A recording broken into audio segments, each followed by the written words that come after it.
Yo quiero releer el texto el que Natalia leyó hace un momento. Efesios 2, versos 19 al 22. Y si usted tiene Biblia, búsquela. Téngalo cerca para que recuerde lo que estamos hablando, para que no se le olvide, para que no se le vaya el hilo. Y el texto dice así, Efesios 2, versos 19 al 22. Así que ahora ustedes, los gentiles, ya no son unos desconocidos ni extranjeros, son ciudadanos, junto con todo el pueblo santo de Dios, son miembros de la familia de Dios. Juntos constituimos su casa, la cual está edificada sobre el fundamento de los apóstoles y los profetas. Y la piedra principal es... ¿Quién es la piedra? Cristo Jesús mismo. Estamos cuidadosamente unidos en Él y vamos formando un templo santo para el Señor. Por medio de Él, ustedes, los gentiles, también llegan a formar parte de esa morada donde Dios vive mediante su Espíritu. Aleluya. Vamos a orar para que el Señor abra nuestros corazones a sus palabras. Padre, en esta mañana preciosa nos acercamos a tu presencia. Nos acercamos con la convicción de que tú hoy también tienes algo que decir a tu iglesia. Llevamos un fin de semana espectacular, escuchando tu palabra en diferentes instancias, en diferentes espacios, en diferentes actividades. Y hemos separado este fin de semana para otra vez escucharte. Hemos separado este domingo para otra vez escuchar tus palabras, porque tantas cosas nos faltan, Señor. Y hoy queremos que tú completes lo que falta en nuestra vida. Hoy queremos que tú llenes los espacios vacíos en el corazón. Hoy queremos que tú pongas convicciones que antes no existían. Y que salgamos de este lugar confiados, confiando en ti, Señor, de que tú eres nuestro Dios y nuestra vida está en tus manos. Rogamos que abras nuestra mente, porque mira que somos tercos en ocasiones. Abre nuestras mentes, Dios, para que tu palabra penetre profundo y transforme nuestro ser, para que nuestros afectos, nuestros sentimientos y emociones se alineen hacia ti y que te podamos desear sobre todas las cosas a ti, Señor. Nos ponemos en tus manos y abrimos nuestro ser a ti, en el nombre de Jesús. Amén y amén. Este fin de semana ha sido un fin de semana, yo diría, glorioso para la juventud de esta iglesia. ¿Cuántos dicen amén? Amén. El viernes estuvimos aquí en la noche, nuestra noche de apertura, y fue una experiencia bella, hermosa. Y esos jóvenes que usted ve ahí, que hoy cantaban con autoridad, pues yo me imagino que le temblaban las rodillas, les temblaba la voz. Pero qué bueno es Dios, que nos da una primera oportunidad, una segunda, una tercera. Y usted sabe que cuando usted se expone a las experiencias, usted crece. Yo estoy seguro que ellos no son los mismos que comenzaron en el retiro. Dios hizo algo en sus vidas. Y nuestro retiro se tituló, y se titula, Una cosa te falta. Y el pasaje base era el pasaje del joven rico. Porque en un momento Jesús, después de escuchar a este joven, le dice, todo lo que tú me dijiste está muy bien, pero una cosa te falta.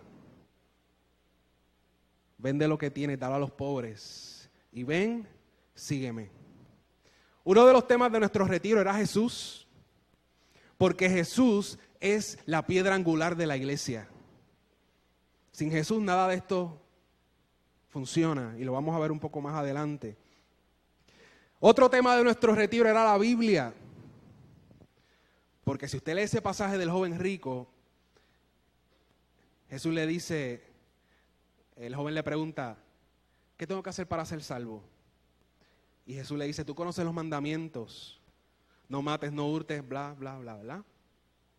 Hay una lista, unos dictámenes que da la Escritura para vivir.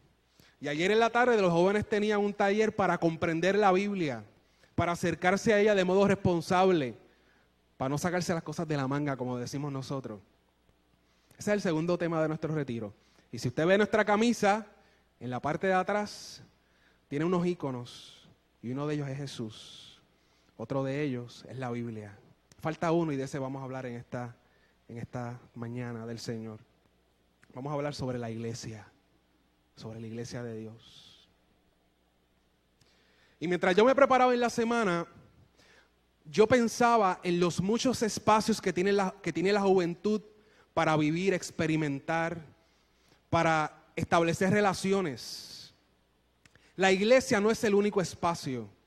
Al contrario, la iglesia tiene que competir con otros montones de lugares, con otros montones de actividades, de vivencias. Y en ocasiones chocan, porque mientras estamos nosotros aquí, hay otras muchas personas haciendo otras cosas con su vida. Y hay un choque, porque el mundo ofrece espacios para vivir, y no todos son de acuerdo a la fe. Esa es una realidad. Pero cuando vamos a la juventud y a la iglesia, nos encontramos que los jóvenes tienen problemas con la iglesia. La juventud tiene un problema serio con la iglesia.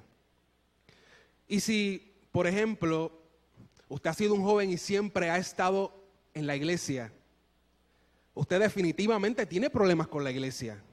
Definitivamente. Y yo puedo hablar por experiencia propia.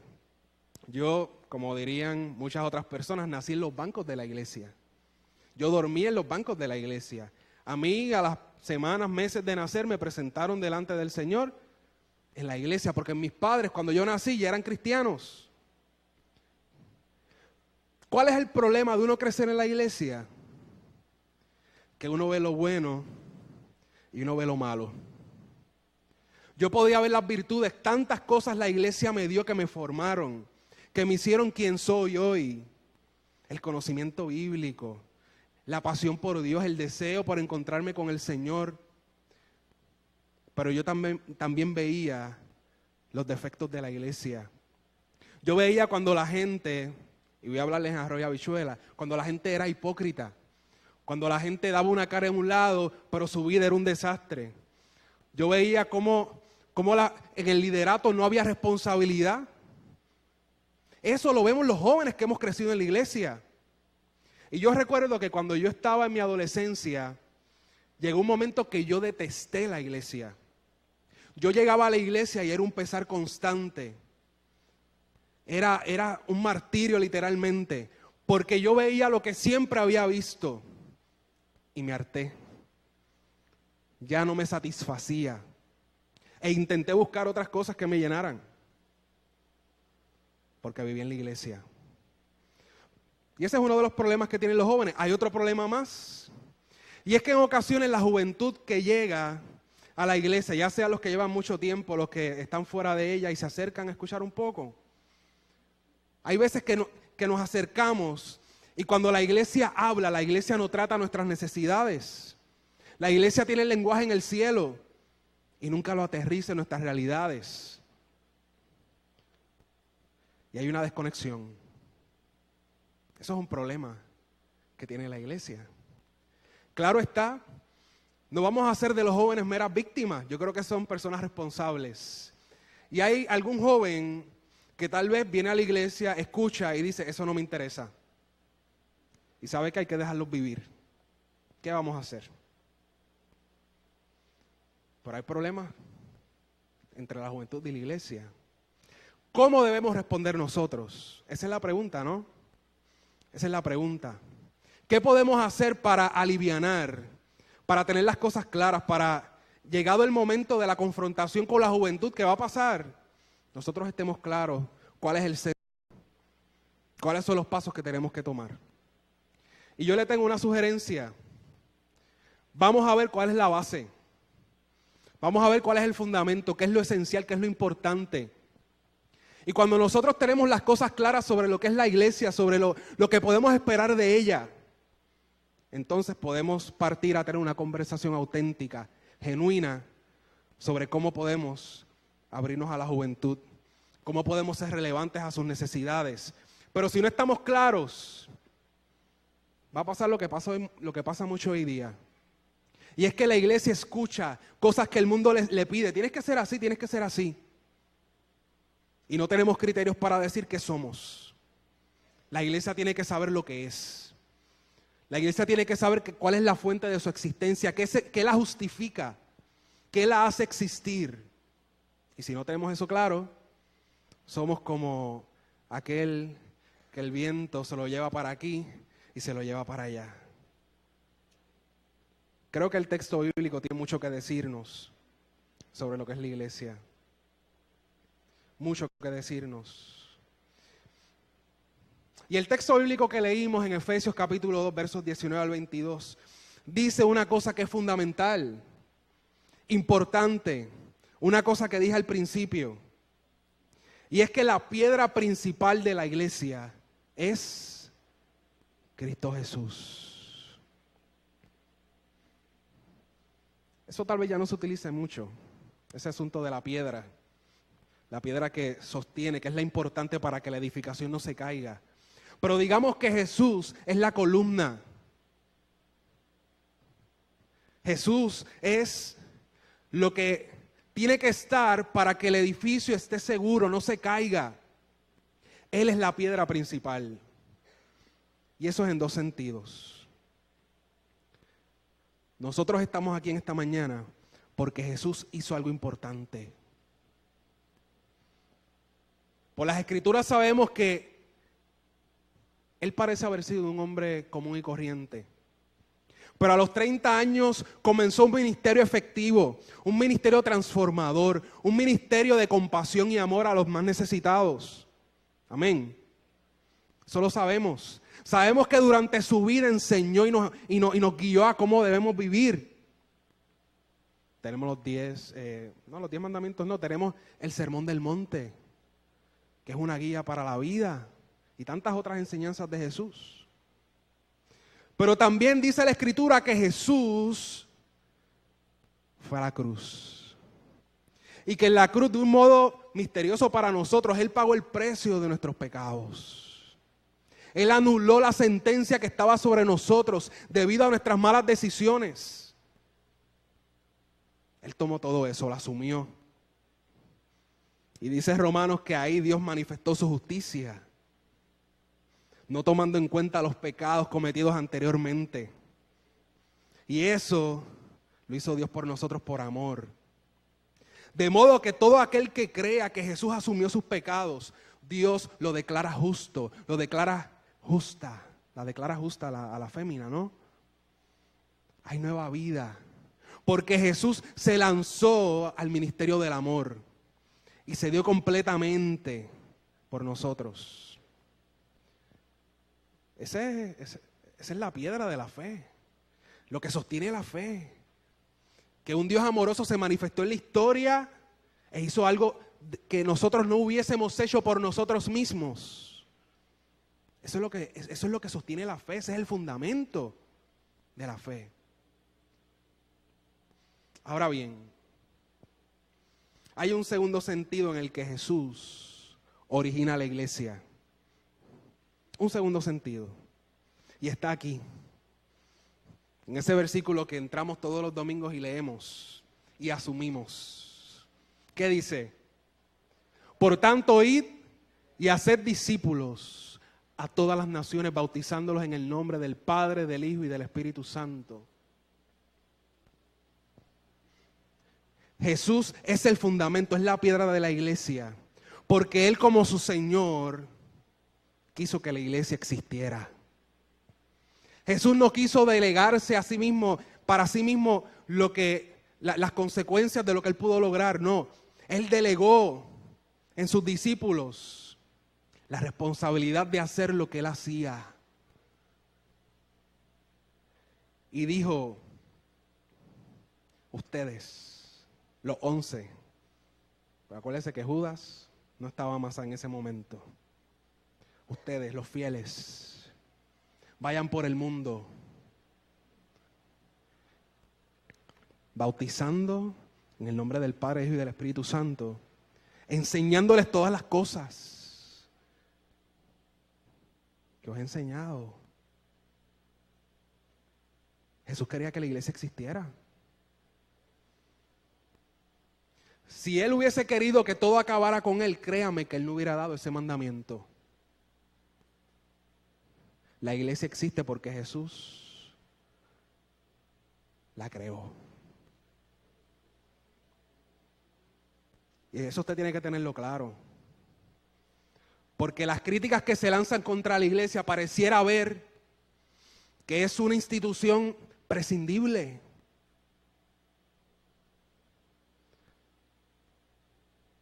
Pero eso no es lo que la Biblia nos enseña. La iglesia existe porque su Salvador existe y porque su Salvador la quiere. La iglesia es el cuerpo de Cristo. Así que sin Jesús, la iglesia no existiría. Hay una necesidad en que la iglesia exista porque el Señor de la iglesia quiere que exista.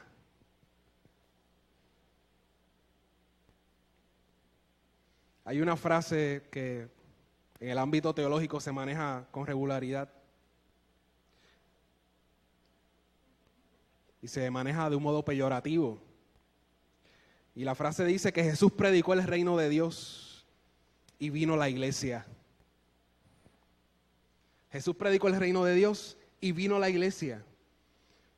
Como si el proyecto estuviese, ¿verdad?, en contradicción. Como si la iglesia estuviese en contradicción al reino de Dios. Ahora yo les voy a decir algo, hermanos y hermanas. Nosotros somos responsables de que el reino de Dios continúe manifestándose. No está en oposición. Es ahora nuestra responsabilidad que el reino de Dios continúe manifestándose en nuestro presente, en nuestro país, en sus familias. Porque cuando Jesús delegó a sus discípulos, vayan y hagan discípulos, haciendo lo que yo hago, en otras palabras, Él les dijo, hagan presente el reino de Dios como yo lo hice. Así que, no hay contradicción. Jesús predicó el reino de Dios y la iglesia que Él creó también. Tenemos esa responsabilidad delegada. Ahora bien, el texto bíblico dice otra cosa. Voy a leerlo como lo dice en el mismo texto bíblico. En el verso 20 dice que juntos, todos nosotros, constituimos su casa, la cual está edificada sobre el fundamento de ¿quiénes? ¿De quiénes? Los apóstoles y los profetas. La iglesia no puede existir sin la Biblia. ¿Escuchó eso? La iglesia no puede existir sin la Biblia. Definitivamente no puede existir sin Jesús. Definitivamente. Pero no se equivoque. La Biblia también es importante. Importantísima, no la podemos desplazar. Porque el texto dice que estamos edificados sobre el fundamento de los apóstoles y profetas. ¿Y dónde conseguimos ese fundamento? ¿Dónde encontramos el contenido? En las Escrituras. Tenemos la Biblia, ¿sabe por qué? Porque esa primera generación de cristianos, en su experiencia con Jesús, que algunas de ellas fueron directas, en su experiencia, registraron lo que vivieron y experimentaron para las generaciones futuras, para que usted y yo podamos experimentar la fe auténtica. Porque, dígame si es o no cierto, que usted quiere vivir la fe real. ¿Es o no cierto? Usted no quiere vivir una fe que usted se inventó. Usted no quiere vivir algo que nació los otros días. En esto de la fe, uno quiere que la cosa sea lo más viejo posible, lo más cerca del origen. Y mire, lo que tenemos en la Biblia es eso. Esa primera generación de cristianos que experimentaron a Jesús, que vieron a Jesús, que escucharon lo que Él dijo. Y que ahora nos dicen a nosotros, esta es la manera de vivir. En esto tienes que pensar. No somos cualquier cosa. La iglesia toma su forma, toma su contenido de las Escrituras. Porque sin ella podemos ser cualquier cosa. Pero la Biblia nos enseña acerca de Jesús y acerca de Dios. Y nos da guías para vivir. Así que los cristianos vamos a la Biblia porque estudiándola y meditándola, obedecemos el imperativo de Jesús que nos comisiona a crecer en su verdad. Todo lo que hemos cantado en esta mañana, no sé si usted se ha fijado, pero son afirmaciones de la Biblia. Qué bueno que eso no nos lo inventamos nosotros. Qué bueno. Y mire, y esto es algo que no lo digo por molestarlos. Tenemos que ir un poquito más allá del versículo diario. Usted sabe que las aplicaciones de la Biblia nos envían un versiculito que usualmente es muy bonito, muy inspirador. Pero la fe que Dios quiere que tú construyas tiene que tener un poco más. Hablaba con los jóvenes hace un momento cuando estábamos allá arriba hablando. Y una de las cosas que decíamos es que cuando, por ejemplo, tenemos el versículo diario, usted no tiene que ahora pensar que va a leerse el capítulo completo, pero hágase el reto de decir, voy a ir un poquito más de un versículo, voy a leer 2. Empiece humilde. No sea tan pretencioso consigo mismo. Usted sabe que las cosas que usted es muy ambicioso, muchas veces usted no llega a la meta. Empiece humilde y sea consistente con ese poquito más de esfuerzo. Y con la Biblia podemos hacer eso. Si la aplicación le envió el versiculito, entra al capítulo ahí, dele clic para que llegue ahí al sitio específico y lea lo que viene antes y lo que viene después. ¡Pum! Cayó la piedra, como decimos nosotros. Y lee un poquito más y se instruye un poco más en la Biblia, en las Escrituras. Debemos separar un espacio para leer. Porque Dios quiere que nosotros nos adentremos en la historia que Él contó. Dios quiere que conozcamos los hechos que Él realizó. Dios quiere que internalicemos las verdades que Él dejó para nosotros en la Biblia. Y eso supone esfuerzo, supone trabajo. No van a ser así porque sí.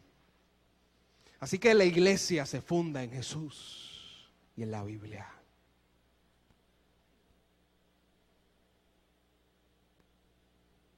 Ese es el ideal.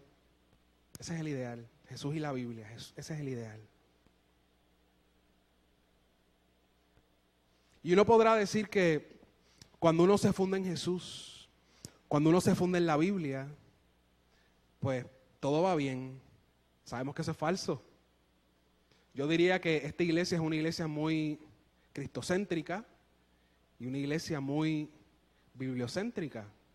Los devocionales tienen lecturas bíblicas, tenemos nuestras lecciones bíblicas temprano los domingos, espacios semanales donde se mediten las Escrituras. Pero eso no convierte a la iglesia una iglesia perfecta. Y yo creo que todos nos hemos dado cuenta. ¿Es o no cierto? ¿Es o no cierto? La santidad de la iglesia que Dios quiere no la experimentamos de forma inmediata. No es algo que de momento usted llega a la fe, ¡pa! y de momento usted está volando por los aires y en las nubes, ¿no? Eso no es lo que sucede. La santidad de la iglesia es un proceso. Es un proceso en la historia y usted se da cuenta, porque puede que hayan hermanos que llevan mucho tiempo, pero simultáneamente usted está ahí, que lleva mucho tiempo, y hay otro que está comenzando en la fe. No podemos catalogar a todos de la misma manera. Todos estamos en procesos diferentes. La Escritura nos dice que la santidad de la iglesia como un colectivo se construye en el proceso de vivir juntos, unos con los otros, día tras día. Dice el texto que estamos cuidadosamente unidos en Cristo Jesús y vamos formando un templo santo para el Señor. Los que estábamos separados por razones de la vida, seguramente no todos somos vecinos. Por la fe nos juntamos, nos unimos. Y dice el texto que vamos formando un templo santo donde Dios habita. Claramente el lenguaje metafórico. Pero imagínese lo que usted está unido a su hermano y de alguna manera se va levantando una edificación. Y Dios va entrando en ese lugar. Va adentrándose en ese lugar y va santificando las vidas. Y se va construyendo el edificio fuerte. Y usted va siendo transformado, va solidificándose. Y de momento hay un fundamento. Que está Jesús, están los apóstoles, están los profetas. Pero están las columnas de la iglesia que son usted y yo. Porque Dios nos ha ido llevando en el proceso. Y le damos paso a los que vienen después para que ellos construyan sobre lo que nosotros hemos dejado. Pero eso pasa si estamos juntos. De primera instancia, ¿verdad? Si estamos empezando en la fe, lo que Dios te pide es que, mira, seas intencional y llegues aquí y empieces a practicar el ejercicio del amor, que empieces a ensayarlo. Eso es lo que Dios pide. Llegas a la fe, llegas aquí y empiezas a encontrarte con otros que son diferentes a ti. Y empiezas a preguntarte cómo yo puedo amar mejor a esta persona. Cómo yo puedo ser mejor persona en esta comunidad. Ese es el llamado de Dios. Y eso es lo que nos une.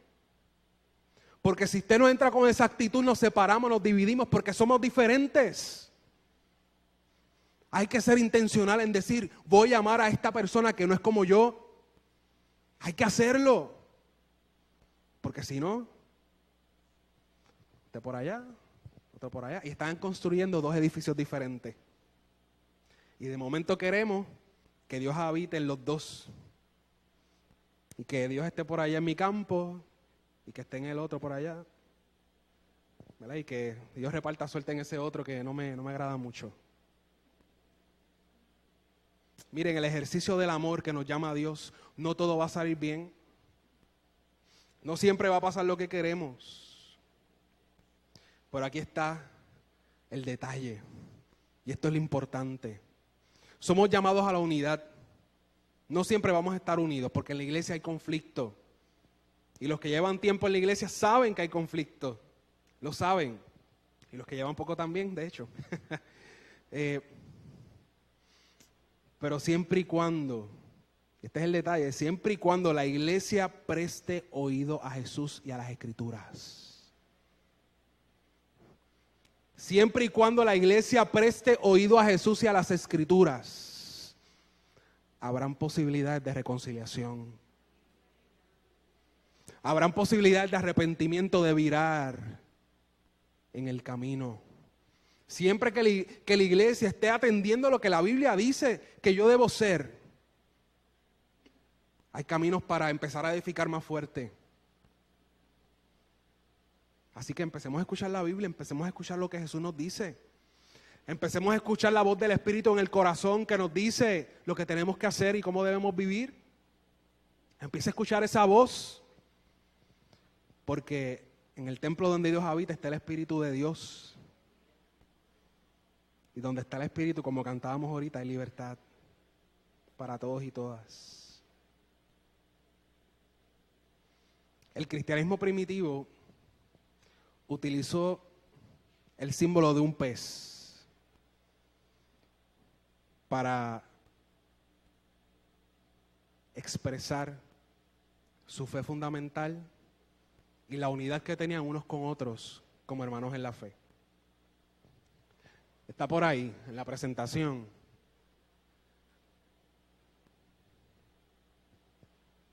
Vamos a ver si lo ponen.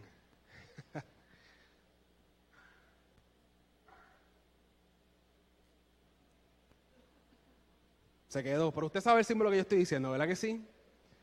Que de hecho es el tercer ícono en la camisa de nuestro retiro. Cuando usted tenga su camisa, si compró una, o usted ve a uno de los muchachos por ahí andando con ella, en la partecita de atrás tiene algo así. Algo así. Y ese símbolo se llama ichthys, que en griego sencillamente significa pez. Pero eso es un acrónimo. Cada letra tiene un significado. Que dice Jesús Christos Theou Huios Soter, Jesucristo, Hijo de Dios Salvador. Jesucristo, Hijo de Dios Salvador. Cada letra es una de estas palabras. ¿Y qué hacían los cristianos? En tiempos de persecución, en tiempos donde era difícil expresar la fe, en tiempos donde hacer público lo que se creía, porque era contra el Estado, era difícil, los creyentes en lugares públicos hacían como Jesús, se doblaban y empezaban a trazar líneas en la arena. Y hacían un garabato así, una para aquí, otra para allá. Pero entre esas líneas hacía un arco. Y si la persona con la cual él o ella estaba hablando completaba la línea y terminaba saliendo el pescadito, tenía a su hermano en la fe de frente. Tenía a su hermana en la fe de frente.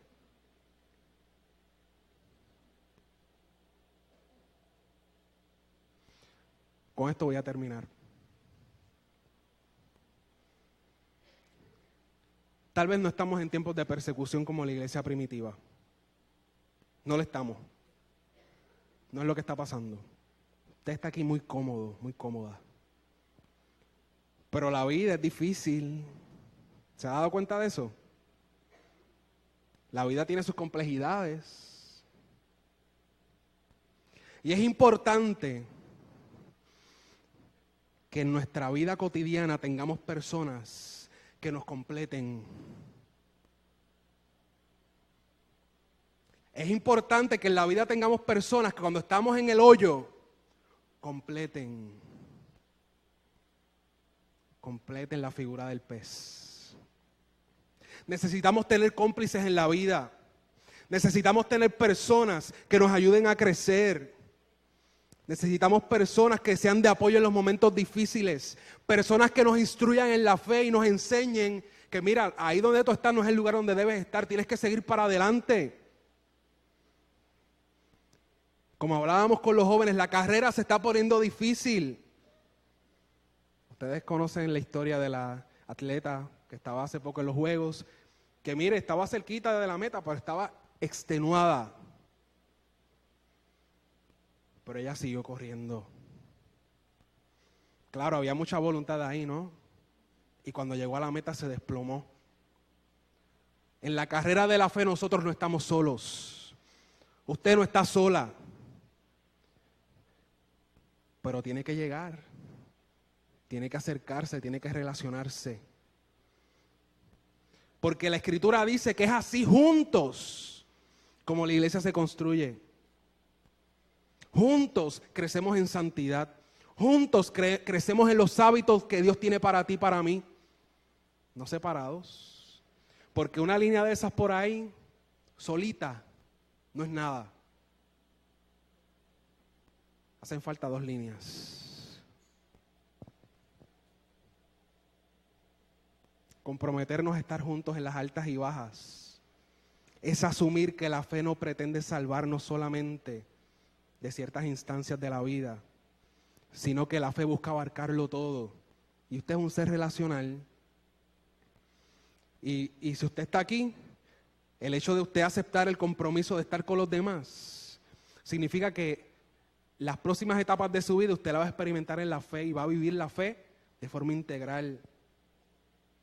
Comprometernos a estar juntos es asumir que la fe tiene los pies en la tierra, que no son ideas solamente, que la fe tiene consecuencias sociales, relacionales, y que hay áreas de tu vida que debes trabajar en relación con otros, con hermanos y hermanas que esperan algo de ti. Que así nos ayude el Señor.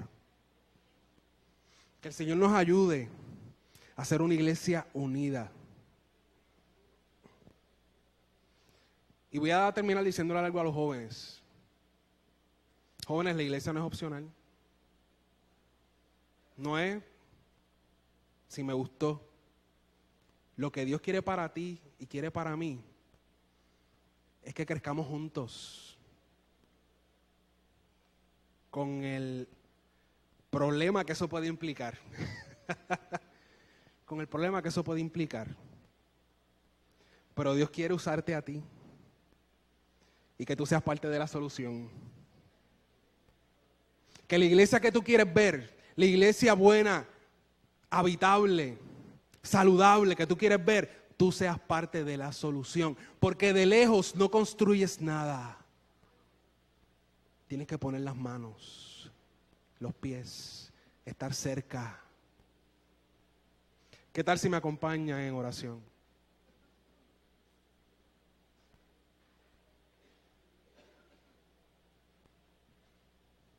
Tal vez una cosa te falta y es la iglesia.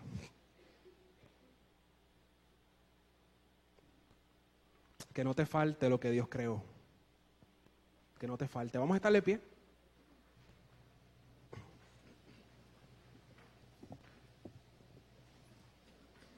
Y vamos a orar al Señor. Ahorita en el devocional Pedrito oraba. Y claramente este devocional se configuró con intencionalidad. Porque es por eso que estamos orando y es por eso que estamos predicando. Queremos ver una iglesia saludable. Y de forma particular, en el contexto de este retiro, queremos ver una iglesia que reciba a los jóvenes. Que los jóvenes se sientan recibidos, amados. Y queremos crear espacios donde se traten sus necesidades particulares. Donde se hablen las cosas que ellos necesitan. No podemos solos, hermanos y hermanas. Necesitamos la ayuda del Espíritu de Dios. Así que vamos a orar para que eso sea así. Señor, en esta mañana, gracias por tu palabra. Jesucristo es el fundamento de esta casa. Jesucristo es la piedra principal. Permite, Señor, que siempre estemos sobre la roca. Que nunca te veamos como algo opcional, sino que te podamos aceptar, te podamos recibir todos los días. Y podamos restablecer nuestros compromisos contigo. Perdónanos, Señor, si hemos fallado. Ayúdanos, Señor, a acercarnos a ti a través de las Escrituras por medio del Espíritu Santo. Que, Señor, podamos encontrarnos con quien tú eres, con quien tú te has revelado a lo largo de la historia. Que podamos, Señor, tener la fe auténtica de esa primera generación apostólica. Señor, en estos tiempos hay tantas y tantas situaciones, tantos fenómenos nuevos que a veces no podemos comprender, tantas situaciones que vienen por la tecnología, que vienen por los nuevos espacios que la sociedad ha creado, Señor, y a veces no sabemos cómo llegar a la juventud. Pero creemos que, como decía Pablo, tu evangelio es poder. Y que tu evangelio, cuando se predica con claridad, llega al corazón. Pero más que todo, cuando tu evangelio se vive, es poderoso para atraer las vidas a ti. Haz de esta iglesia una iglesia atractiva. Una iglesia que cuando se vea el amor, se vea la unidad, se vea tu espíritu trabajando en los corazones y construyéndonos en santidad. Ayúdanos, Señor. Ayúdanos a ser efectivos. Una cosa nos falta, Dios. Llena todo tú, Señor. Llénalo todo. Que lo que nos falta, que nuestras debilidades, que nuestras carencias, que nuestra falta de comprensión, que nuestros puntos ciegos, Señor, que todo eso tú lo compenses. Y que con la guianza de tu Espíritu podamos reconocer cómo tu voz nos guía hacia lugares nuevos, lugares de encuentro, lugares de restauración. En el nombre de Jesús. Amén y amén.